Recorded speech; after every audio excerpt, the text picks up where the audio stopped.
La grille de départ prend forme. Ça va aller vite. Seulement 60 minutes pour compléter la course.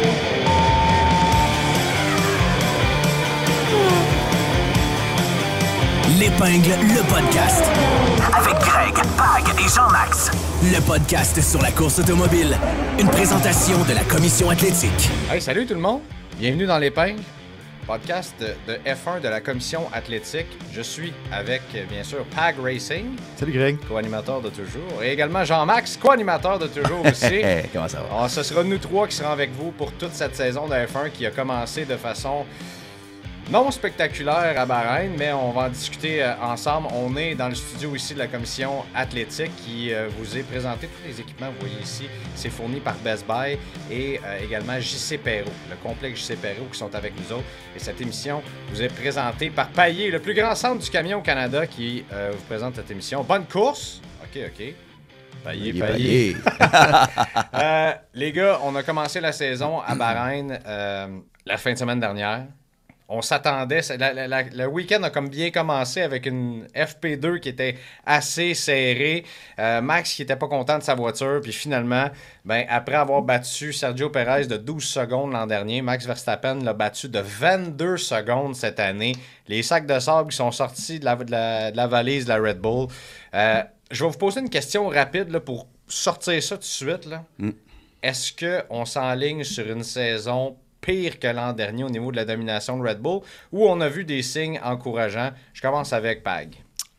Je pense que pendant la course, on n'a pas vu les signes encourageants. C'est plus après la course qu'on a vu les signes encourageants, les gars, parce que Ferrari sont sortis en disant que Charles Leclerc, avec ses problèmes au frein, perdait 6 dixièmes au tour pour commencer la course.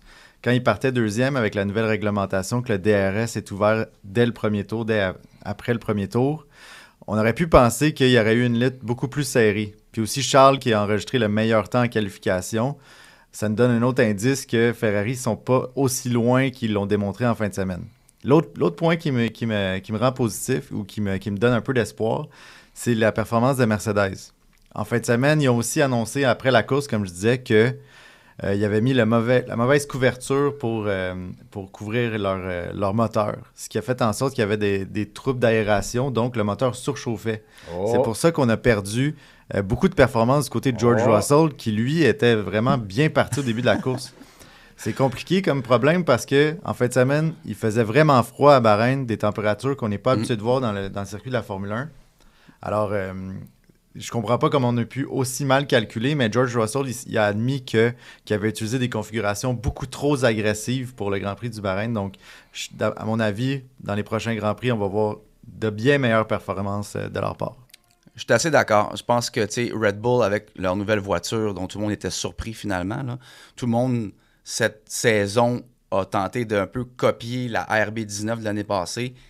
Red Bull dévoile la voiture, mais qu'est-ce que c'est ça? Ça ressemble à la Mercedes de 2022, avec les épaules un peu plus relevées, les pods plus verticaux, bref, très surprenant. Mais je pense que Ferrari est plus proche et Mercedes est plus proche, McLaren et Aston Martin sont moins loin de Red Bull qu'on pensait.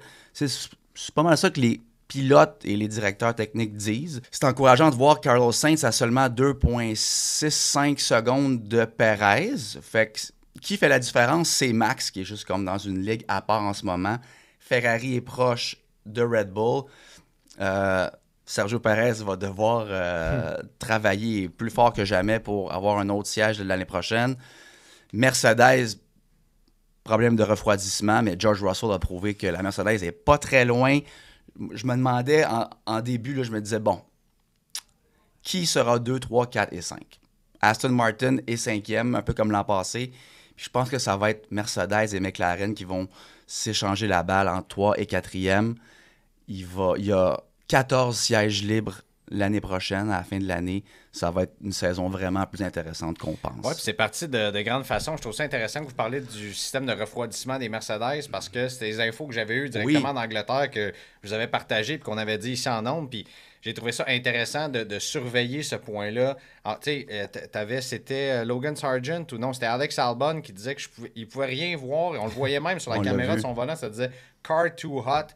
Et On a poussé donc un peu plus les motorisations Mercedes, chose qu'on n'a pas pu faire dans les 2 dernières saisons.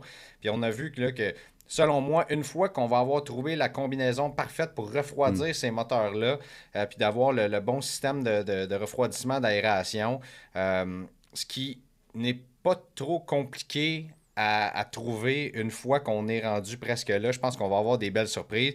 Puis on a senti, Lewis se rapprochait beaucoup des McLaren aussi à un certain moment donné, puis devait ralentir aussi. Puis c'était pas une histoire de pneumatique, c'était vraiment une histoire... Ils l'ont pas dit à la radio, là, mais de voir qu'on poussait cette motorisation-là, probablement, ça commençait à surchauffer, puis on ralentissait un petit peu. McLaren n'ont pas eu ce problème-là, puis eux autres, c'était peut-être un peu plus un problème, je sais pas, d'aérodynamisme ou quoi que ce soit. Donc j'ai trouvé intéressant de voir qu'on a plusieurs indices qui nous donnent qu'on va avoir une saison un peu plus serrée que ce à quoi on a eu le droit l'an dernier. Ben oui, puis tu parles de McLaren. McLaren qui historiquement ont toujours dit que Bahreïn ne convenait pas tout à fait à leur voiture, justement parce que c'est trop... Les sections lentes sont trop lentes par rapport aux sections rapides. Donc, selon l'aveu de Lando puis Oscar, la voiture ne pivote pas aussi bien qu'elle ne pourrait. Et aussi, si on compare au premier Grand Prix de l'année passée, ils sont des milles en avance sur où est-ce qu'ils ont commencé. Donc, c'est, comme tu dis, vraiment encourageant. Mais je vais revenir sur le point de Jean-Max en début de course qui parle de Sergio, qui parle de Max. Au moment où on enregistre le podcast, il n'y a rien qui a bougé. Mais peut-être qu'au moment où le podcast va sortir, il va y avoir beaucoup de choses qui vont être passées du côté de Christian Horner qui back Sergio depuis qu'il est arrivé. Ouais. Et puis là, les rumeurs commencent à rouler sur le circuit par rapport à Lewis Hamilton. Peut-être que je devance un peu le sujet de conversation dans notre pacing, mais... Je te confirme que tu le devances. C'est correct. Mais ça revole en Mais ça tabarouette. change tout. Ça change tout. Allons-y, parce que je pense que ça va occuper une place importante de ce premier épisode-là. Là, les faits sont les suivants. Christian Horner a eu des accusations de comportement inapproprié envers une employée de chez Red Bull. Il y a eu une enquête indépendante qui s'est faite avec des avocats qui ont été... Là, on reviendra sur les informations qui sont sorties par la suite, là, mais ça c'est les faits... Un petit peu comme à la Star Wars. On a commencé avec 4, 5, 6, puis après ça, 1, 2, 3, puis après 7, 8, 9. C'est à peu près la même chose dans le cas de Horner. On a eu ces informations-là. L'enquête indépendante a été déclenchée. Plus de 100 pages de rapports ont été remis. Et finalement, Christian Horner, qui a été laissé dans ses fonctions, c'est important de dire, n'a pas été blanchi, là. Il a été laissé dans ses fonctions et la plainte a été ce qu'on appelle dismissed. Donc, c'est ce qui s'est fait. Et lui, il s'est présenté à Bahreïn en fin de semaine, aux côtés de Jerry Horner, Ginger Spice, qui était là dans une opération de relations publiques que tout le monde a vu arriver gros comme le bras. Et là, le fun est parti après ça. Il y a eu... Toutes les preuves qui ont été envoyées dans ce dossier-là ont été envoyées à tous les journalistes qui couvrent la Formule 1 à travers la planète, aux instances de la FIA, de F1 Management, de Liberty Media. 149 personnes au total. C'est incroyable. Là, on s'est dit, c'est fabriqué de toutes pièces. Ça, c'est quelque chose qu'on ne pourra pas commenter ici, à moins, les gars, que vous sachiez que c'est béton, que c'est fabriqué, ou de l'autre côté, qu'on sait que c'est complètement fabriqué. Et ça, cette information-là, on ne l'a pas. Alors, on peut pas. Là, c'est simplement un fait que ça a été envoyé, ça a été étudié. Et là, si j'en oublie, vous me le direz. Mais par la suite, on a su que Mohamed Ben Sulayem, le président de la FIA, est allé voir Max Verstappen directement à Bahreïn, dire « Toi, là, tu vas publiquement supporter Christian Horner. » Ce à quoi Max n'a pas répondu et qui a répondu par la bouche de son papa, Jos Verstappen, qu'habituellement, je ne suis pas capable de sentir. Mais Jos est arrivé et il a dit « Écoutez, là, mon fils, Christian Horner, s'il reste à la tête de cette écurie-là, l'écurie va imploser. Il y a des chicanes à l'intérieur. Ça n'a pas de bon sens. Et là, c'est ça le fameux plot twist qui est arrivé. Comment on dit ça en français? Le fameux changement de scénario. Jos Verstappen a rencontré Toto Wolff à 3 reprises, dont un long souper. Et là, on parle... en ce moment, là, on est lundi matin, 9h34 pour enregistrer ça. C'est important de le dire. que Max Verstappen serait le favori pour remplacer Lewis Hamilton chez Mercedes l'an prochain. Et Christian Horner qui maintiendrait sa ligne, qui n'a pas fait de commentaire, qui lui a dit non, moi, on peut continuer cette écurie-là. Ce serait donc sans Max. Ce serait également, si Max n'est plus là, ce serait sans Adrian Newey et probablement sans Ford aussi, oui. Qui eux autres... donc là, ça, c'est les faits présentement qu'on a et ça continue minute par minute à sortir. Mais quelle situation rocambolesque, là. Ben, c'est absolument incroyable. Je pense que j'ai jamais vu ça.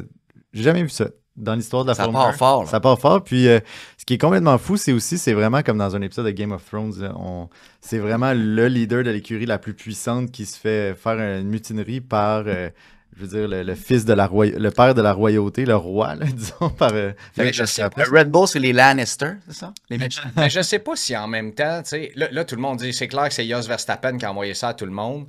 Et Jos Verstappen qui a répondu, pourquoi je ferais ça, là? Ouais. Mon fils est 3 fois champion du monde, est en voie d'être 4 fois champion du monde dans cette écurie-là. Ça va très bien, ça lui va comme un gant. Pourquoi je ferais ça? C'est vrai que c'est difficile à comprendre de où ça part, ça. Comme vous dites, c'est comme 3 championnats du monde de suite, tout va très bien. Ben, c'est peut-être la victime elle-même, là, tu sais, qui oui, exact. Qui est fâchée que ça arrive, qui trouve que c'est une injustice.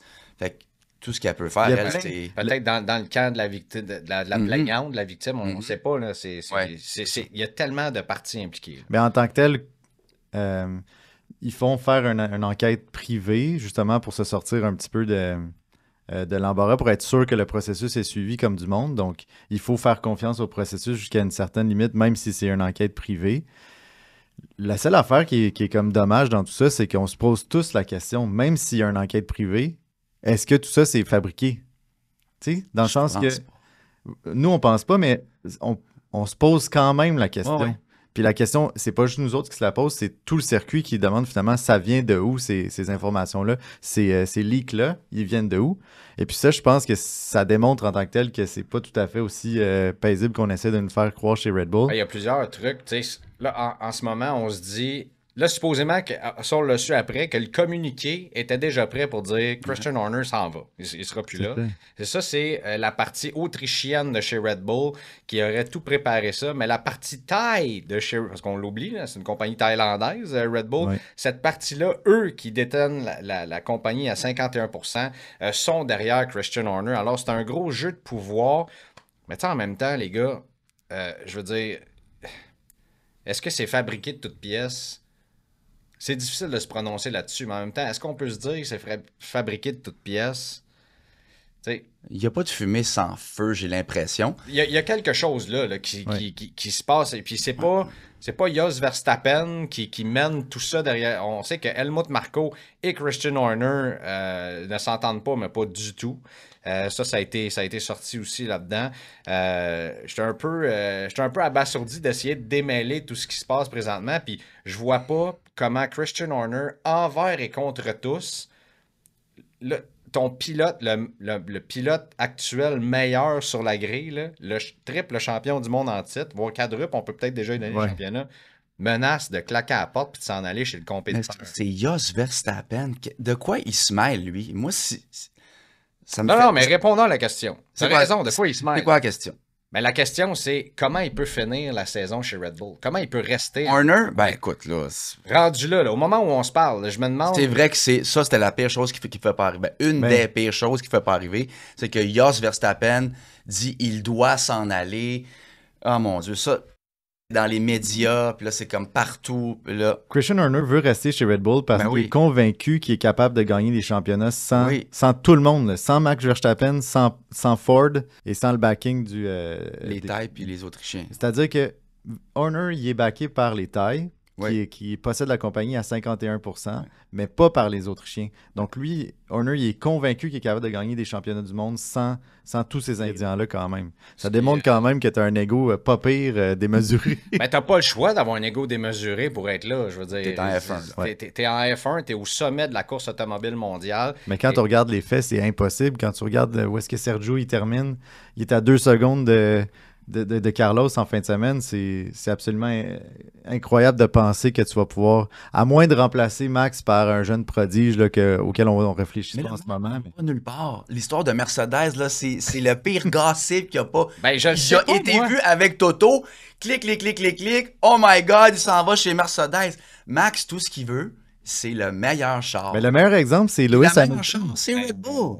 C'est ça. On a- That's it. le Mais meilleur- personne, attends une minute. Quand Lewis était chez McLaren, on pensait jamais qu'il s'en allait dans une écurie comme Mercedes.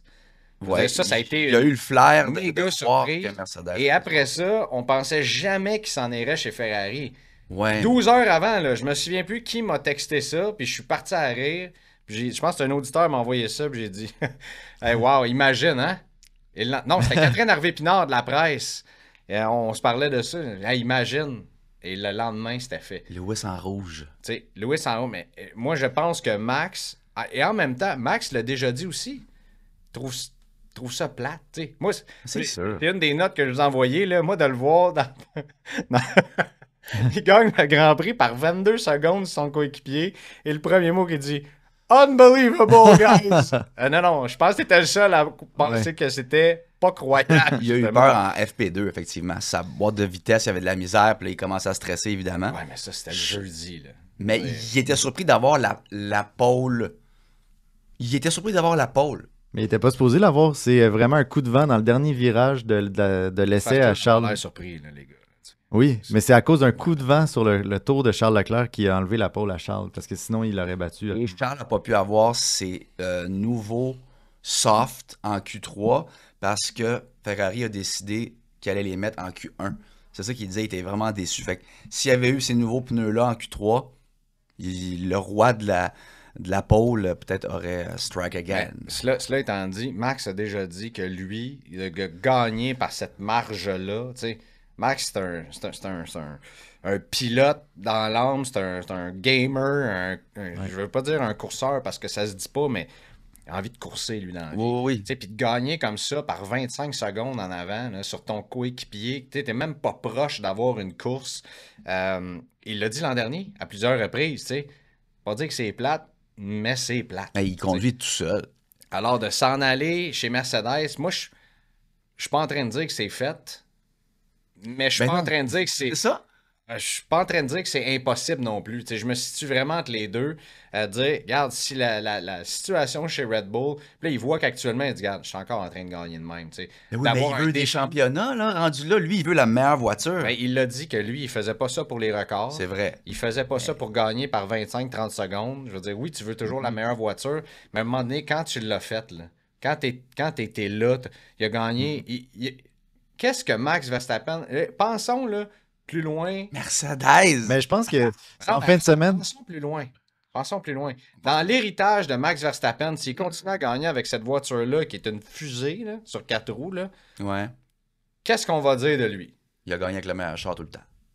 ben aussi, ça revient à notre problème, le débat de l'an passé. Sergio Perez, il est tout simplement pas de taille pour rivaliser avec Max. T'as pas de coéquipier pour rivaliser avec toi, puis ta meilleure voiture est de loin. Fait que oui, tu peux aller chercher des records puis tout ça, mais est-ce qu'on va le mettre dans la même catégorie des Senna, des Lewis Hamilton, des grands champions comme ça, des Michael Schumacher, qu'on dit que ce sont les meilleurs pilotes de l'histoire parce qu'ils ont changé d'écurie, ils ont bâti quelque chose. Ouais. Ça a pris combien de temps, Michael, avec Ferrari? Mais je dis pas Ça a par été contre long. qu'il ira jamais ailleurs. Mais pour l'instant, pour les 2 dernières années qui restent, celles-ci incluses avec les règlements actuels, il veut quand même sûrement se donner le plus de chances possible d'avoir un 4e puis un 5e titre. Après ça, on verra. Fait que c'est pour ça que moi, quand je vois là, Toto et Ja sont soupés ensemble, oh, est-ce que Max s'en va? Ça fait juste faire des clics, tout ça, parce qu'il s'en va nulle part pour au moins 2 ans. Puis peut-être même qu'il va commencer 2026, puis si la Red Bull est décevante pour les 5 années suivantes, là, il va reconsidérer. Non, mais- Fait que je dis pas que c'est impossible qu'il y ait chez Mercedes. J'ai envie de Mais faire un pour l'instant, lag. Moi, je trouve que c'est Je veux impossible. dire non mais big. Non mais big. Imagine que C'est sûr que tu me niaises. imagine que Arrête de niaiser. imagine que tu te fais bully par ton boss, OK? Il se fait pas bully Puis que par le personne. meilleur employé dans l'équipe décide de sacrer son camp. a.k.a. Adrian Newey. Oui, mais ça Est-ce oui. que tu veux rester dans ces écurie-là? Ça, je suis d'accord. Il va sûrement vouloir suivre Newey. Par contre, moi, je pense qu'il se fait pas bully par personne. Puis je pense que Max est plus brillant qu'on pense, puis il s'en sac des autres. J'ai lu un super bon article qui disait, tu sais, au début, à 17-18 ans, avec Red Bull, Helmut Marko m'appelait à 6h30, 7h30 du matin. Je lui ai juste pas répondu. Puis on a eu une bonne conversation après, puis j'ai dit, tu sais, pour moi, ça, c'est trop tôt, fait que je répondrai pas. Appelle-moi plus tard. Mais je trouve ça drôle que lui, il tienne tête à l'espèce de homme plus âgé, genre caucasien, un peu bully, puis ça va marcher comme moi, ça me tente. Puis lui, il dit tout de suite, non, je te dis tout de suite. Fait que je pense pas qu'il se fait bully par Horner. Non, ou mais- qu'il se fait Non, dire mais qu'on est-ce fait que non tu veux être plus, dans tu sais. cet environnement-là actuellement? Pas trop longtemps. Et surtout, Pas trop longtemps. moi, c'est un fait. C'est non, fascinant. Non, mais c'est un fait qu'il n'a pas fait les nouvelles, là, tant que ça. Ouais. Mais que le président de la FIA s'en va voir le champion du monde pour dire tu vas donner ton accord public, ton appui à Christian Horner. Il parlait de même, t'as-tu vu, pour pas qu'on puisse lire sur les lèvres? Mais voyons, là, on va en sortir un, Georges. Là. C'est sûr que tu me niaises. C'est sûr, tu me Arrête de niaiser. Mais qu'est-ce que c'est que ça? C'est de l'ingérence. Puis c'est pas la première fois. Là. La FIA, il y a eu l'affaire Suzy Wolf aussi, l'an dernier. Abu Dhabi 2021, là, on va-tu en reparler de ça? Là? Je veux dire. Ouais, non. Non, mais à un certain moment donné, est-ce qu'on peut se dire qu'il y a peut-être un problème à la FIA aussi et toute cette histoire-là, cette affaire-là de Christian Horner est en train d'exposer ces scandales-là. Lui-même, il l'a dit, là, Ben Solayem, que c'était mauvais pour le sport, humainement parlant aussi, et c'est pas proche d'être réglé. Là. Puis je vois C'est pas comment vraiment ça va se régler. En fait, moi, je l'aime moi, je bien. pense que ça va se régler par une implosion de Red Bull. On C'est- peut pas dire tout le monde reste là, puis ça reste comme ça parce qu'on gagne. Ces gens-là se disent oui, on veut gagner, mais en même temps veulent ajouter. Tu sais, Vettel a gagné 4 fois chez Red Bull. Là. Est-ce qu'on le met parmi les meilleurs pilotes de l'histoire? Oui. Ben, Parce non. que dans la conversation des 3 à 5 meilleurs pilotes de l'histoire, 3 à 5, non, top 10, oui. ben moi je pense. Max veut pas être top 10. Là. Mais non, je comprends ça. Donc, lui a changé d'écurie, puis ça n'a pas payé, malheureusement, Vettel. Mais puis je pense que de remporter des championnats avec une seule écurie, c'est pas assez pour bâtir ton héritage dans ce sport-là. Fait que je pense pas que Max va faire sa carrière. Puis je pense pas qu'il va Intéressant. gaspiller ses meilleures années. Il pourrait en avoir 2, il pourrait en avoir 10 encore, mais j'ai pas l'impression que Max Verstappen va être là pour encore 15 ans en Formule 1. Je suis d'accord avec toi là-dessus, c'est ça. T'sais, Je pense que je puis suis même d'accord. pas encore 10 ans. Fait que je pense que lui, ce qu'il va vouloir faire, c'est d'aller gagner dans une autre écurie. Fait que je trouve pas ça si fou que ça, moi, de dire, il s'en va chez Mercedes, il connaît... Hey, c'est quand même une écurie... Non, C'est non! quand même une écurie qui ont gagné 8 championnats des constructeurs. Ouais, c'est ils sont pas des capables. tatas, là. Tu vas changer d'allégeance si jamais, Hey, Max, j'ai ça eu va la chez- réflexion. J'étais comme, qu'est-ce que je ferais? Je sais pas, mais là, t'as Russell puis Kimi Antonelli, on va en reparler Il est probablement. pas prêt encore. Non, mais dans 3 ans, tu sais. Est-ce que Max va dire, je m'en vais 2 ans chez Mercedes, le temps que Kimi arrive? Tu sais, Ah non, écoute, Kimi Antonelli va être deuxième, c'est George Russell qui s'en va, là. Oui, c'est ça. C'est pas Max qui va s'en aller, là. oui, mais je dis, Imagine, en 2026, imagine aussi ce que Mercedes... Là, maintenant Aïe, que tu sais que la aïe, porte aïe. est ouverte, imagine le lobby de Mercedes. non, mais. Dire, regarde, tu t'en viens prendre... En plus, hey, j'avais pas pensé à Je ça. dis, il peut En gagner chez plus, Merce. tu viens remplacer Lewis Hamilton. Oui. T'as l'occasion de Là, ça, c'est venir. un Là, t'es dans chance. la maison Immense. de Lewis. Ouais. Écoute, Ah, écoute, plus on en parle, plus j'y crois. Oui. moi avec, mais j'ai vu tes yeux, Non, c'est non, mais imagine, le Max, lui, il veut. Tu sais, il avait lui-même prédit que Lewis terminerait deuxième au championnat cette année, Charles troisième. Cette année, c'est ça? Oui, qu'il dit? ouais, c'est lui qui a dit ça, lui-même. D'ailleurs, il est tellement sympathique, je trouve, dans les entrevues cette année, Max. Là. Je suis en train de Ah. commencer. Je Ben, découvre un autre Max Verstappen. il vieillit, C'est- il mature, il c'est- est plus confiant. Puis je le défends dans cette histoire-là contre la FIA, chose que j'ai jamais faite vraiment. là. Non. Ben, il était dur à défendre. Il avait vraiment une attitude exécrable, on va se le dire. Là. Puis, mais moi, je pense que juste pour en revenir au problème de la domination de Max, le premier Grand Prix a vraiment exacerbé d'une façon mensongère, j'ai l'impression, le portrait vraiment de la première de la saison parce que, premièrement, l'affaire du DRS, c'est aussi bon, ça a autant les qualités que les défauts. Parce que le deuxième qui suivait Max, c'est lui qui a un petit peu fait le train de DRS pour Ouais. tout le reste des gens qui le suivaient. Mais le train de DRS en tant que tel, il y avait 6 dixièmes de retard par tour sur le leader. Et après ça, son coéquipier Sergio, lui, qui a complètement raté sa qualification, un petit peu comme d'habitude, finalement, il y avait trop de retard à prendre dans le train de DRS. Donc, c'est pour ça, je pense, que l'écart est mensonger par rapport à ce qu'il représente pour de vrai. Ça revient à ce que je disais l'an dernier. Le DRS, là. Oui, mais... On peut-tu laisser faire ça? Mais je trouve ça bien que ça soit maintenant. Ça aurait pu être bon si Charles n'avait pas eu ses problèmes de frein. Parce que là, on aurait assisté à une vraie lutte. C'est dommage, ça, encore une fois. Ouais, mais s'il n'y avait pas eu ses problèmes de frein, s'il n'y avait pas eu... Tu sais, tu comprends, il y a toujours ça, mais finalement, ça amène rien. Aujourd'hui, je trouve, en Formule 1, ça n'amène plus rien, le DRS. Ça, c'est mon avis à moi. On l'avait couvert, effectivement. C'est vrai qu'on a travaillé les changements aérodynamiques en fonction du fait qu'on voulait que les voitures se suivent de plus proche. Ce qui a fait que... Une minute, on avait fini l'histoire Horner, on est rendu dans le Ben non. DRS de même. Mais non, mais c'est juste pour dire... As you wish. Je suis revenu sur le DRS juste pour dire que l'avance de Max au premier Grand Prix, elle se justifie à cause des problèmes des autres. Oui, il y a eu une bonne performance, mais je suis certain qu'en fin de semaine, peut-être que c'est un take qui va mal vieillir, pas plus loin qu'en fin de semaine prochaine, mais je suis pas mal sûr que son avance va être beaucoup moins grande au prochain Grand Prix. Parce que la dégradation des pneus est moins pire à Jeddah, donc les autres concurrents auront moins de misère probablement à le suivre Max. Oui, la Red Bull gère les pneus, ça n'a pas de sens, comment ça gère bien. Mais en tant que tel, tous les autres rivaux se sont aussi améliorés dans la dégradation des pneus. Exact. Mais Max va gagner Jeddah. Je veux dire, on va dire ça tout de suite. Là, les high-speed corners. Ben, c'est un circuit excessivement difficile à dépasser. Je veux dire, aussi, donc, il va gagner en fin de semaine. Probablement. Je veux dire, étant donné les 4 dernières saisons en comptant celle-ci, OK, c'est un take qui se tient, mais c'est pas gagné d'avance, à mon avis. Ferrari vont être très proches, et même un McLaren pourrait se pointer le bout du nez puis venir jouer McLaren, les troubles à faire. C'est un peu décevant. Lando disait, on est où est-ce qu'on pensait qu'on était, par contre, l'équilibre de la voiture aux roues arrière, c'était pas optimal. Je sais, bien, étant donné la configuration du circuit, mais là, la fin de semaine prochaine, Jeddah, c'est un circuit ultra rapide qui va avantager beaucoup plus ce genre de voiture-là. Donc, j'espère qu'on va avoir des swaps, tu sais, comme McLaren sur le podium, Beau Aston Martin, Lewis qui va être pas loin. Tu sais, c'est ce que les je Racing vois vraiment. Là. Tu sais, un de vos meilleurs moments de l'année passée, c'est quoi? C'est Singapour.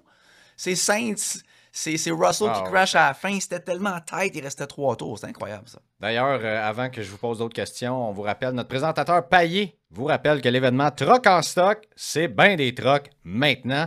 Profitez du plus grand inventaire jusqu'au 30 avril prochain. Là, on va recommencer encore. OK. Payet. Justement, vous avez pensé quoi d'Aston Martin? Moi, je suis... Au début, c'est long, une course d'F1. C'est très court, mais c'est très long en même temps. Premier virage, j'ai trouvé ça... J'étais là, oh non, la saison va être longue pour Lance. Déjà, tout de suite, cet accrochage avec Nico Hülkenberg qui m'a fait d'ailleurs perdre des gros points dans le pot. Oui, pourquoi t'as pris Hülkenberg? On s'en parle. Ben, parce qu'il était excessivement rapide. Puis il coûtait pas cher. Il coûtait pas cher, puis il roulait très très vite. D'ailleurs, il était très rapide pour le restant de la course aussi. Hülkenberg, là, c'est simplement que, bon, c'est ça, Lance a scrappé ça un peu. Mais après ça, de remonter dans les points sur des pneus complètement finis aussi. Lui, on lui a dit, garde, finis ta course, mon homme, puis essaie d'aller chercher des points. Puis c'est exactement ce qu'il a fait, juste derrière Alonso. Moi, je suis satisfait de ce que j'ai vu, mais un peu déçu de cette teneur. Je pensais que les Aston allaient sortir plus rapide que ça. Plus rapide, oui, mais justement, quand on regarde la performance de Lance qui était littéralement dernier après le premier tour puis qui est remonté jusqu'à la 10e place, moi, je trouve ça vraiment encourageant de sa part. Non seulement pour le pilote, je suis très content pour lui parce qu'il a essuyé beaucoup de critiques avec raison la saison dernière, puis il repassait en force pour revenir d'aussi loin dans un train DRS, c'est quand même impressionnant. Par contre, Fernando, on peut se poser des questions. C'est le premier Grand Prix, puis c'est un circuit chaotique qui n'est pas facile pour tout le monde. Les Mercedes, comme on l'a dit, ont souffert de problèmes d'aération. J'ai hâte qu'on ait 3-4 courses dans notre sac pour essayer de comprendre un petit peu mieux le portrait de la Formule 1 par rapport aux performances. Monsieur Alonso, il était quand même optimiste. Avant les essais hivernaux, il était comme, je ne suis pas sûr où est-ce qu'on va être. Certainement qu'on ne pourra pas prendre un aussi grand gap que l'année passée, là, une amélioration aussi notoire. Là, un peu avant le Grand Prix, il disait comme, il n'y a pas si longtemps que ça, je t'aurais dit qu'on ne pourra jamais gagner cette année. Mais là, juste avant le Grand Prix, il était très... il disait, on est capable. On est capable. Par contre, je pense que c'est décevant. Ils sont encore 5e sur 5 dans les meilleures écuries. Ils sont là exactement où ils ont laissé au classement final des pilotes. Tu sais, il était déçu. Lance, très beau travail. Il est revenu. Je suis content qu'il soit dans les points. Fait que c'est 9-10. 3 points. Fait que 5e écurie. Mais c'est drôle aussi de voir, tu sais, autant que c'est tellement excitant avant les qualifs du premier Grand Prix, parce que tu dis qui va être rapide, qui ne le sera pas. Mais il y a comme 3 pilotes qui sont contents après la course, ou 4.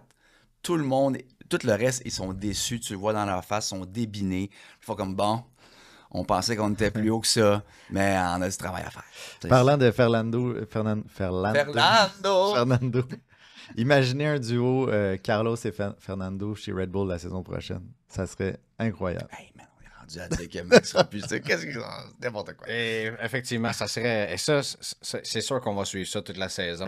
Oui. Et ça va être probablement l'aspect le plus excitant dans toute cette saison-là de voir ce qui va se passer. Écoute, bon. Le grand gagnant, c'est Lewis parce que toute l'attention était mise sur Move avant le début de la saison. Puis là, plus personne parle de ça. Tout le monde est juste content finalement. À cause de Horner. Voilà.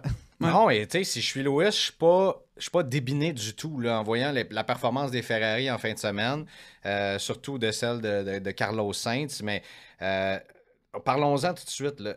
La résilience qu'ont montré Lewis et Charles Leclerc en fin de semaine, là, pour moi, écoute, à moitié du Grand Prix, j'ai entendu « My seat is broken ». Il dit qu'il a viré et que sa fesse gauche est comme sortie du banc.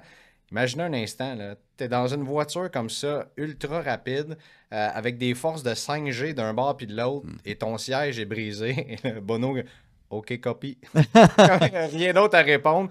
Qui a fini la course de cette façon-là, qui était super compétitive. Et Charles, qui, à chaque fois qu'il freinait, la voiture portait à droite complètement. Au début, moi, j'étais très critique de Charles Leclerc. Je disais, mais qu'est-ce qui se passe? Là? Bloquer les roues 3 fois, il a-tu oublié comment piloter? Es-tu trop nerveux? Qu'est-ce qui se passe? Mais finalement, c'était vraiment la voiture et il a réussi à régler le problème et à faire une super performance. Il a terminé 4e tout de suite derrière Carlos Sainz, puis il a réussi à retenir George Russell aussi derrière lui. Quelle résilience des deux futurs coéquipiers. Là. Ben, Charles, il devait avoir des contrôles. Donc, eux, à chaque fois qu'ils arrivent dans un virage, ils règlent leur brake bias, qui s'appelle. Donc, la proportion du frein que tu vas mettre en avant ou en arrière de ta voiture. C'est fou. Et lui, il était dans des proportions extrêmes pour essayer de régler le problème. Donc, ça lui a pris, comme tu disais, 4 ou 5 tours avant de réussir à trouver les bons réglages. Et le problème ne s'est jamais résorbé tout au long de la course. Il souffrait de ces problèmes-là. C'est juste que c'est lui, avec des manipulations dans la voiture, qui réussissait à trouver les bons bias pour arriver dans les virages. Mais il expliquait après la course que c'était dans des proportions impossibles à gérer. Donc, vraiment chapeau pour sa performance, comme tu l'as dit. Puis, je veux juste revenir sur la proportion du 5G là, par virage. 5G, c'est 5 fois la force de la gravité. Je veux juste leur dire, là, pour le monde qui nous écoute, qui pense peut-être que la F1, c'est juste de tourner en rond dans des chars. Là. Ah non. Hey. C'est extrême, là, puis d'avoir carrément ce qui te retient à l'habitacle qui est cassé. Là. Je sais pas si vous comprenez, mais on aurait tout arrêté la voiture et on serait parti à la maison. Moi, c'est juste quand ça dit. Moi, c'est sûr que j'aurais dit Papa est plus capable. Je m'en retourne à la maison, c'est réglé. Le siège, il englobe vraiment. Il remonte très haut. Tu es vraiment comme. Ouais. Ils sont moulés dans le siège. Ben oui. Imaginez que le siège casse. Fait que c'est sûr que c'est tough, décevant. Pour ce qui est de Charles, la Ferrari sur les hard était impressionnante. Énorme rendement, équilibre des roues arrière, excellent. Puis la dégradation était moins pire qu'ils pensaient. Fait que c'est un gros point parce que ça a tellement nuit aux Ferrari dans les 2 dernières saisons, la dégradation des pneus. Puis je trouvais ça intéressant d'entendre Carlos Sainz à un moment donné dans la course là, dire bon, c'est à quel moment qu'on va être plus rapide que les softs là, avec nos durs? Ça devrait arriver dans le prochain tour, Carlos. Donc, j'ai aimé sa combativité aussi à Carlos Sainz. Lui, on peut dire ce qu'on veut sur Carlos Sainz, là, peut-être un peu pleurnichard d'habiter, je veux dire, chialeux. Mais quand c'est le moment de dire, OK, là, il faut que je performe, il répond présent, puis pas à peu près. Puis là, il y a certaines personnes qui disent que ce serait sa deuxième meilleure performance en carrière après Singapour. Très fort. Carlos qui joue carrément, lui, il drive to survive, là, littéralement. Hey, Est-ce que, Couteau entre les dents. Couteau entre les dents. est-ce que si c'est pas Max qui s'en va chez Mercedes, ça pourrait être Carlos? 100%. Ça pourrait être Carlos. Ben, Un an ou deux avant d'aller chez Audi? Albon, à mon avis, a plus de chances que Carlos, étant donné qu'il est dans l'écurie. Est-ce que tu peux vraiment remplacer Lewis Hamilton par Alex Albon? Ben, on peut. Tu sais, même chose pour Carlos, tu sais. En ce sens que les deux n'ont rien prouvé en tant que tel. C'est juste que Carlos, il a déjà vécu la grosse pression d'une écurie majeure, mais on pourrait dire la même chose d'Albon chez Red Bull. Ouais. Albon possède déjà un moteur Mercedes derrière lui, donc connaît les rudiments du moteur, les settings et tout ça. Peut-être un step d'apprentissage un petit peu moins grand. Ben, c'est moi à douter. Mais Quand tu étais dans une grosse écurie et tu as fait face à la musique, on t'a rétrogradé. Est-ce que c'était parce qu'il s'entendait pas bien avec Max? Puis, je veux dire, la paire était pas là ou peu importe. Moi, Aimerais-tu mieux Fernando, toi? À t'entendre, on dirait que c'est ce que tu ferais. Alonso? Ouais. Ben non, on parlait de Dernière Carlos année Sainz. ou deux. Non, je sais, mais chez Mercedes, parce que à comparer les deux, on ne sait pas qui on mettrait plus chez Mercedes, mais J'ai l'impression que Fernando Alonso va être la solution de rechange par excellence l'année prochaine. Tu sais, Ouais. Je veux dire, peu importe si c'est chez Red Bull, si c'est chez Mercedes. Oh, Red Bull, amenez-moi Alonso. Je le vois pas. Ben, ce serait intéressant de le voir dans la meilleure voiture du circuit, ce qu'il est capable de Pour faire. vrai, tu sais. oui. Ouais. Ce serait vraiment intéressant de voir ça. En même temps, tu sais, est-ce que lui aussi connaît déjà la motorisation Mercedes? Mais tu sais, est-ce que tu veux remplacer Lewis Hamilton par. Est-ce que tu veux t'en aller dire c'est vraiment. On te met dans le siège 2 ans pour. Je pense pas qu'on veut. Comment je peux dire? Je pense pas qu'on veut ouvrir la voie comme ça à Kimi Antonelli. Là. Tu comprends ce que je veux dire? Ouais. Donc, c'est déjà tracé qu'il s'en vient en Formule 1 puis qu'il va être là. Je pense pas qu'on l'a déjà ouvert à n'importe quel pilote de cette façon-là, aussi facile que ça dès 17 ans. Mais selon moi, il est irremplaçable, Lewis. Il y a aucun choix sera satisfaisant. Non, mais tu peux pas. Ce que je veux dire là-dedans, c'est que tu peux pas dire le trajet de notre écurie est tracé autant pour les prochaines saisons. C'est-à-dire que tu dis Alonso s'en vient pour 1 ou 2 saisons, on le tasse, Kimi Antonelli s'en vient, on garde George Russell. Puis ça, en même temps, tu es en train de dire que George Russell est là pour les 8 prochaines années. Ouais. Et est-ce que tu veux vraiment mettre un pilote dans cette situation-là? Regarde Carlos Sainz en ce moment, de la façon qu'il performe quand il sait que l'an prochain, il n'y a pas de contrat. Puis ça va être la même chose pour bien des pilotes. Daniel Ricciardo aussi, puis ça, c'est un sujet que je veux absolument toucher cette semaine. Donc, on est là-dedans. Fait que je pense pas que Fernando va s'en aller chez Mercedes. Et tu sais, il y a peut-être Esteban Ocon aussi qui pourrait être qui a déjà été, Ouais. qui a déjà été le protégé de Toto Wolff aussi. Donc, il y a plein de pilotes qui peuvent faire ça. Mais je pense qu'on va vraiment pousser. Là, vous allez me dire que je pousse la théorie du complot, là, mais si on a l'occasion d'avoir Max Verstappen, je pense qu'on va vraiment s'en aller vers ça. Puis Ben après oui. ça, on verra. Puis tu sais, Alonso, pour 2 ans chez Red Bull, ça le fait. Tu sais, Ben oui. ça, tu peux le faire, il n'y a pas de problème. Mais je pense pas que pour Mercedes, pour l'après Lewis Hamilton, tu peux le faire. Je sais pas si ça fait du sens ce que je vous Je dis. comprends. Là. Moi, je pense que Sainz s'en va chez Audi. Il y a tellement de rumeurs depuis longtemps. Puis son père est avec Audi en rallye depuis des années. C'est un bon lien. Oui, mais est-ce que c'est un bon lien dès la première année? Ben, Tu sais, de non. dire qu'il s'en va chez Audi, ça veut pas dire que ça va être. Mais ça, c'est 2026 anyway. Fait qu'en 2020, il s'en va où? Non, mais il ne signera pas un contrat d'1 an quelque part. Si une écurie amène Carlos Sainz, on va pas dire on va prendre Carlos pour 1 an puis on verra après. Non, je comprends. Tu sais, tu vas vouloir dire, oui, que son destin soit tout tracé au complet avec Audi, parfait. Mais est-ce que tu vas être là nécessairement à la première année? Tu sais, si je me rappelle bien, Lewis n'est pas allé chez Mercedes à la première année d'écurie. Non, il y avait Rosberg puis Schumacher. Rosberg, Schumacher, puis après, Lewis est arrivé. Tu sais, puis Lewis était le poster boy de Mercedes depuis l'âge de 13 ans, là, Ouais. qu'on mettait des fonds dans sa carrière et tout ça. Tu sais, donc, juste, regarde, c'est une théorie. Ça, c'est la mienne. verra. Peut-être que je peux me planter. Peut-être qu'il y a du monde qui écoute en ce moment qui se dit hey, c'est quoi ces histoires-là? Mais ça peut être. On peut aller de n'importe quelle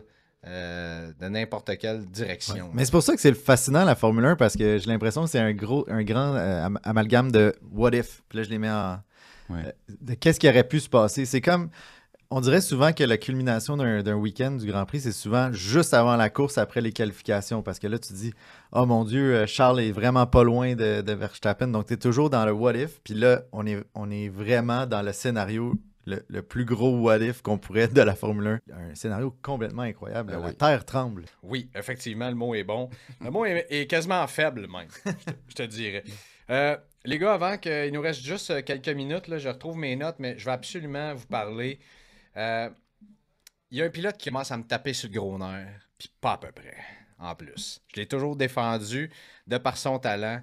Je crois qu'il est là parce que un constructeur, un motoriste, veut qu'il soit là. Mais je commence à penser que Yuki Tsunoda, là, c'est pas mal sa dernière saison en Formule 1. Il agit en enfant gâté, là. On pensait que c'était du passé. Il continue. Écoute, ce qu'il a fait à Ricciardo, c'est absolument ridicule, là. Il y a... Oui, rappelons les faits, là. Oui, c'est ça. Bon, à la fin de la course, on veut rattraper Magnussen. Du moins, on pense qu'on peut le faire. Ricciardo a des softs. Lui, il y a des hard.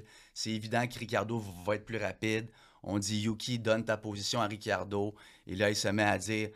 Tu me niaises-tu en ce moment même? Hey, merci les gars, merci beaucoup, bravo. C'est comme ultra condescendant. C'est sûr que tu me niaises. Et Ricciardo a dit, on en a parlé avant la course. Mais Yuki aussi l'a admis en commentaire d'après-course. Il dit, je comprends pas qu'on ait fait ça. Puis là, le journaliste il demande, ben, est-ce que c'est pas quelque chose que vous discutez avant la course de stratégie? Il dit oui. Merci, bye. Mais il se contredit lui-même. Tu peux pas faire ça. C'est un tweet. Ouais, exact. Et après ça, vous avez vu ce qu'il a fait après la course? Mais c'est ça le pire. Il est arrivé à côté de Daniel Ricciardo, a ralenti, l'a dépassé et a fait le classique, le classique là, de la rage au volant. Là, s'est mis devant lui, a freiné jusqu'à quasiment arrêter. Il s'est remis à côté puis il est reparti en accélération par la suite. Daniel Ricciardo a eu de la classe en répondant, bon, on va attendre qu'il se calme un peu, puis après ça, on va en parler. Là, on connaît Yuki, son comportement. Mais pour moi, c'est complètement inacceptable. Et la première question que je poserais, mais t'es qui, toi? T'sais, il y avait Franz Tost aussi, là, ça a même été documenté dans Drive to Survive. Franz Tost qui disait, bon, Yuki, c'est Yuki, et avait sa façon de le calmer, cette sagesse que Franz Tost amenait. Il n'est plus là. Donc, je veux dire, est-ce qu'il va y avoir autant de monde dans son coin maintenant pour le défendre? Et qu'est-ce que tu montres? Imaginez ça un instant, là, parce que le deuxième siège, si Max reste chez Red Bull, le deuxième siège est complètement ouvert à tout le monde. Et les deux premiers qu'on va appeler, c'est soit Daniel Ricciardo ou Yuki Tsunoda avec tout ce qu'on a investi dans eux. Surtout si Christian Horner reste, là, c'est sûr que Danny Rick s'en va là. C'est un pilote qui sait qu'il va faire ce qu'il lui dit quand il veut, tout ce qu'il veut, tout le reste. Et c'est un pilote de grand talent. Daniel Ricciardo a gagné 8 courses dans sa vie. C'est pas rien non plus. Là. Il a très bien fait dans une Red Bull. Et là, t'es contre ce gars-là et tu pètes les plombs de cette façon-là à la première fois qu'on te demande de suivre la politique d'équipe, même si t'aimes pas ça. Il n'y a personne qui aime ça. Là. Il n'y a personne qui aime ça. Non. Mais ta façon que tu réagis est excessivement importante. Mais là, il a juste l'air d'un cave. Je pense que c'est bon que ça arrive la première course. Il faut que tu remettes les bases CT puis tu lui dis tout de suite, là, Yuki, tu arrêtes maintenant. Là. C'est la première et la dernière fois que ça arrive cette année. On est focus. On a une meilleure voiture que l'an passé. Keep your eyes on the prize. Là. Puis tu sais, Ricciardo qui dit, je pense que c'est un manque de maturité avec son gros smile. Le gars, il est vraiment fort. Hein? Ah, je l'adore. Ça n'a pas de sens. En relation publique, il n'y en a pas un qui peut être meilleur que lui. Là. Mais la Formule 1, c'est un sport vraiment particulier parce que c'est un sport d'équipe, mais extrêmement individuel. T'sais. La première personne que tu vas essayer de battre, c'est ton propre coéquipier. C'est pour ça qu'il était fâché. Mais tu dois aussi faire des concessions d'équipe, justement, sur les stratégies et tout ça. Puis on peut aussi comprendre un peu sa frustration. Il roulait vraiment bien, Yuki, en début de course, dans le top 10. Il avait des belles bagarres en piste, mais... c'est absolument déplorable comme comportement. Lui, en plus, il travaille sur lui-même avec un psychologue, avec des thérapeutes, tout ça, des thérapeutes sportifs. Il ne réussit pas à garder son calme. C'est drôle dans des situations hors piste où est-ce qu'on dit hey, Yuki, c'est Yuki. Il y a un langage pas très élevé. Il sacre. C'est ça, il sacre. Il y a cette tendance-là colérique un peu. Et ça reste anecdotique. Sauf que, pousser ça. Lando, quand on lui demandait de changer de position avec Daniel, il aimait pas plus ça. Daniel non plus. Il n'y a aucun pilote qui aime ça. Là. Mais le seul qui donne pas sa position et qui écoute pas, c'est Max Verstappen. Puis, on se rappelle de ça avec Sergio Perez. On a parlé la dernière fois, oublie ça. OK, Mais Max. s'il y a un pilote sur la piste qui peut faire ça actuellement, c'est lui. C'est le truc qui peut dire non. Maintenant, est-ce qu'il y aurait à gagner de dire je vais le faire puis je vais jouer la politique d'équipe? Probablement, mais ça, c'est un autre débat. J'ai trouvé ça déplacé de Yuki, puis selon moi, ça s'en va vraiment pas parce que, oui, Honda est derrière lui. Mais est-ce que tu veux vraiment dire, écoute, c'est le seul pilote japonais qu'on veut, avec cette attitude-là? Je pense qu'à un certain moment donné, la ligne de dire, ben oui, mais c'est correct, c'est son tempérament, puis c'est un jeune pilote de grand talent. À un moment donné, c'est sa combienième saison à F1, là? Oh, 4, 5, ouais. 5, quelque chose comme ça. À un certain moment donné, il faut que les résultats arrivent, surtout dans cette voiture-là cette année qui va être compétitive. L'événement Troc en stock est de retour uniquement chez le numéro 1 au Canada, GM Payet. Plus de 1450 modèles en stock. Pour les meilleures offres, GM Payet, c'est le plus grand centre du camion au Canada. L'événement Troc en stock, c'est bien des trocs maintenant. OK, Payet. Un talent brut, je pense que tout le monde qui va regarder ça va se dire ah, mais moi, je vais sûrement être capable de le mettre à ma main, de le faire calmer un petit peu. Tu sais, parce que tu regardes Alpine, que leur situation de pilote est un petit peu sur la corde, on peut dire ça comme ça, d'ici la fin de la saison. Tu regardes Sauber, tu regardes Steak, là, Sauber Steak. Puis tu regardes. Es-tu magnifique? Ah, je le prends. Ouais, c'est beau. J'en doutais au début, là, mais quand j'ai vu ça arriver sur la piste. Là... Bottas en vert avec sa mallette, la stache. C'est vraiment nice. Fait que, à mon avis, il y a quelqu'un qui va tirer sur la gâchette, pour ne pas dire pull the trigger sur Yuki, puis qui va le récupérer si jamais. Probablement, mais est-ce que Red Bull vont le garder dans leur rang comme ça ou vont le promouvoir? Imaginez un instant, ce gars-là à côté de Max Verstappen. Non. Oh, mais oublions pas. Mais oubliez ça, là, c'est sûr et certain. Là. Ces deux tempéraments-là, un à côté de l'autre. Mais pour finir là-dessus, et si il s'accroche à cause de Yuki, puis il y a des bris de voiture en fin de course comme ça, c'est de l'argent sur le cap cost, Non. Tu sais pas ce qui peut arriver, là. Il n'y a pas cette maturité-là. Là, il nous reste seulement quelques minutes, un épisode quelque peu écourté de l'épingle pour commencer la saison. Mais tu as mentionné Alpine, tu as mentionné la situation des pilotes. Avant de dire tout ce qui se passe chez Alpine en ce moment, là, je peux pas m'empêcher de penser à Pierre Gasly, mais pauvre gars. Il part insatisfait de sa situation, s'en va dans une écurie supposée être plus rapide. Prometteuse, effectivement, chez Alpine. Arrive là, l'équipe est dernière en ce moment. On n'est même pas proche d'être un temps soit peu rapide. Et là, ça a été dit que Matt Harmon et l'autre ingénieur De Beer, j'ai trouvé ça vraiment à propos de son nom, les deux auraient démissionné, mais tout le staff au complet d'ingénierie de développement qui est remanié là-bas chez Alpine, et que la saison va être longue pour l'écurie française. Là. Puis, on se souvient, l'année passée, c'était vraiment au sommet, là, au leadership, que ça ne fonctionnait pas du tout. On a mis beaucoup de pression sur Otmar et Safnauer. Maintenant, on se rend compte que c'était pas de la pression qui était due par rapport aux performances de la voiture, par rapport au développement. Dans une écurie qui a des miracles un peu. Ouais, dans une écurie qui a autant de moyens, c'est absolument inconcevable qu'on se retrouve au dernier rang. C'est pas une écurie qui lésigne sur les développements, là. On veut bien faire. On représente une marque française de prestige. Et puis, ça fonctionne pas du tout. Nos deux pilotes français sont les derniers. Ils s'aiment pas. Ça, ils se sont jamais aimés. Ouais. On le savait. Ils l'ont dit eux-mêmes. On s'est entendu qu'on ne sera jamais les meilleurs amis. Mais tu sais, ils sont partis de 4e au championnat dans le temps que Fernando était là. Et puis là, on se retrouve à la dernière place. C'est absolument pitoyable. Mais c'est pas compliqué. Alpine, ils ont un gros char lourd qui pogne dans le vent. L'aérodynamisme est pourri. Ils sont lourds. Écoute, ils sont tellement loin. Est-ce qu'il y a encore de l'espoir, selon vous? Tu sais, quand on voit ce qu'on a vu en début de saison de McLaren l'an dernier, est-ce qu'on a les moyens de redresser la barque comme ça? Quand tu dis que c'est la 4e écurie qui a le plus de moyens, là, on est-tu capable, selon vous, de faire quelque chose d'ici le milieu, fin de la saison? Ben, quand on voit les 2 top ingénieurs qui décident de démissionner, à mon avis, ça donne un bon indice que c'est irrécupérable. Puis qu'on a décidé de prendre soit qu'on les écoute pas, c'est pas mal sûr que c'est ça qui arrive parce qu'ils décident de quitter. Et donc, si on t'écoute pas, que la voiture dont tu es le propriétaire ne fonctionne pas, la seule chose que tu peux faire publiquement, c'est de démissionner pour pas complètement perdre la face parce que sinon, tout le monde te regarde, toi et tes résultats, ils font « ben ça fonctionne pas du tout. J'ai jamais vu ça, une démission après la première course de la saison. Le gars, il a-tu pas d'espoir, tu penses? Fait que non. Non, c'est ça. Et comme tu dis, c'est probablement certain qu'on les a pas écoutés. Là, on voulait s'en aller dans une direction. Mais c'est pas la première fois. On parlait de Otmar, mais avant ça, Cyril qui était là. Abitboul.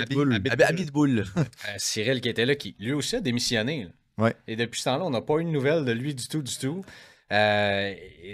Qu'est-ce qui se passe chez Alpine? T'sais, en même temps, depuis que c'est Renault qui a des problèmes, Daniel Ricciardo a décidé de ne pas poursuivre là-bas non plus. Il a été déçu des développements de la voiture. Hey, en est-tu arrivé des affaires là-bas? Là? Piastri, as-tu bien fait? Oh! Aïe. Fernando aussi. Fernando, Piastri. Avec les athlètes qui ont investi, Ryan Reynolds, puis je pense que c'est Mahomes, puis Kelsey. Puis... Oh, oui! On voudra pas garder cet état-là chez Alpine, mais qui décide? T'sais, si t'es rendu à ton 3e directeur d'écurie en 3 saisons, tes ingénieurs démissionnent, tes pilotes sont...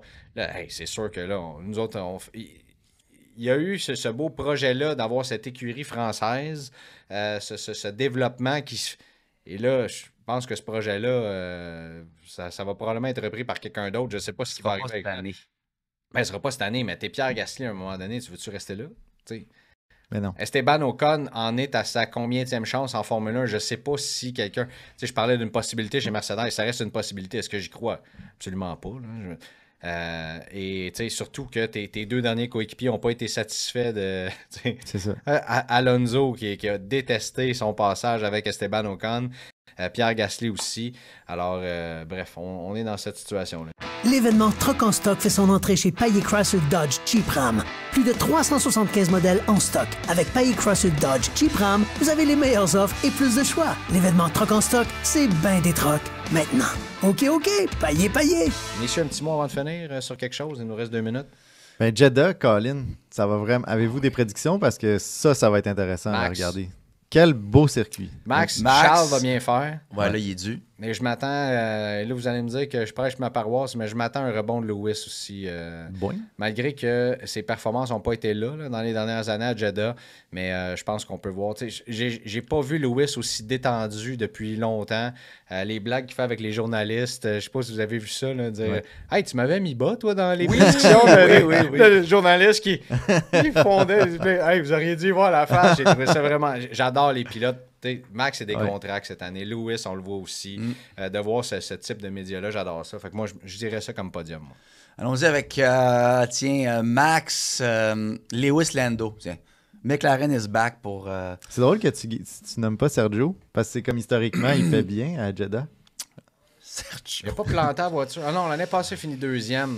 Il avait gagné il y a 2 ans. Il n'a pas gagné, ouais, c'est ça. Ouais. Ben, écoute, pour le plaisir. Je ne mettrais pas mon argent là-dessus, mais ça serait bien de voir McLaren revenir sur un podium, puis que ça paye pour Mercedes parce qu'ils sont... Moi, je vais le dire probablement au péril de ma crédibilité, mais je pense que Charles Leclerc va remporter le Grand Prix de Jeddah. Il va être plus vite que Max Verstappen. Je le souhaite, mon cher ami. Je te le souhaite. Et je nous le souhaite, en fait. Je nous le souhaite, mais j'en doute fort. Oui, moi aussi, en fait. Messieurs, merci. Pierre-Alexandre Girard, Jean-Maxime Sans Souci. Et on vous rappelle que si vous cherchez un camion, le meilleur endroit, c'est Payet. Vous préférez un Dodge, un Jeep, un Ram, un GMC, un Chevrolet. Maintenant, c'est possible. Allez au payet.ca. Merci à nos commanditaires pour cette émission-là. Donc, Payet, bien sûr. L'équipement, j'allais dire chez Red Bull. Non, c'est Best Buy. Et tout le mobilier que vous voyez également dans le studio présentement. Je regarde autour de moi comme si vous voyez ça. JC Perrault. Qui vient de chez le complexe JC Perrault ici. On vous souhaite une bonne journée sur nos ondes et on se reparle la semaine prochaine pour une autre édition de l'Épingle. Bon deuxième Grand Prix tout le monde. Salut. Bonne saison.